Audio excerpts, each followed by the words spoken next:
Welcome to another GPU Showdown. This time it's Bioshock Infinite. We've been asked for this a lot. We're using the very latest drivers available from both the green team and the red team because we wanted to make sure that they've had a chance to put their appropriate optimizations in before we did our benchmarking sort of guide as well as our showdown. And I'm really excited to show this to you guys. So let's start with our test bench. We've got a 3960X Extreme Edition processor from Intel clocked at 4 GHz, 16 gigs of Kingston DDR3 1600 MHz RAM, and a ASUS P9X79 Deluxe motherboard, an Antec 1000-watt high-current platinum power supply, a 128 gig SSD, and it's all cooled by a Corsair H100. Now, obviously, the graphics card changes, but we've got 4 different price points: $100, $200, sort of and change, $300, and $400, and we're going to have the GTX 650, 7770, GTX 660, 7870, GTX 660 Ti, which I've gotten the wrong spot, 7970, and finally the GTX 670 versus the 7970. Methodology-wise, we'll be doing our usual thing with a 2-minute run-through of actual gameplay. So if you guys are interested, Slick does videos actually showcasing exactly the run we do, so you can follow along and benchmark your own system with Bioshock Infinite and find out how it stacks up against the stuff that we're running here.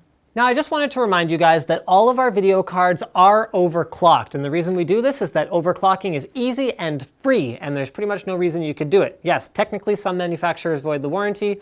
Little inside trick, they have absolutely no way of knowing if you overclocked your card, so $100 price point, 7770 versus GTX 650. This was a bit of a trouncing. The 7770 outperformed the GTX 650 by about 30%, which is definitely tangible and definitely something that you can feel when you're actually playing the game.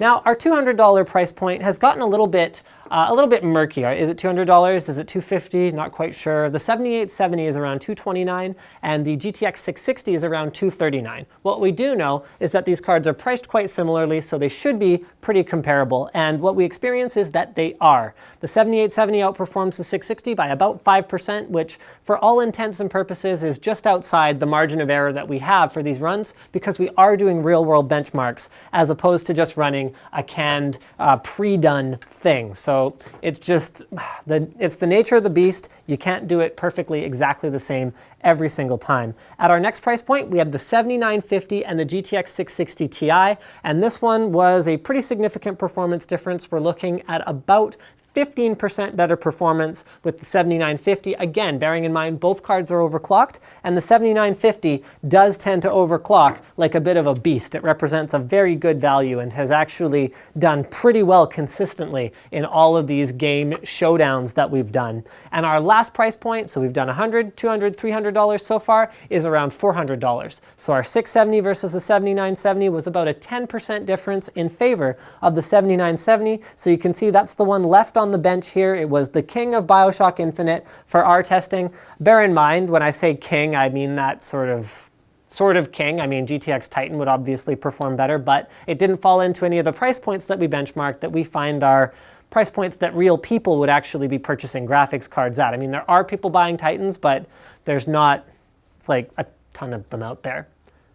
Thank you for checking out this benchmarking video. Well, not benchmarking video. You can check out the benchmarking video separately. Slick made that. But thank you for checking out our performance showdown with this new exciting installment of Bioshock. Apparently a lot better than the second one, so that's a good thing. And don't forget to subscribe to Linus Tech Tips for more unboxings, reviews, and other computer videos.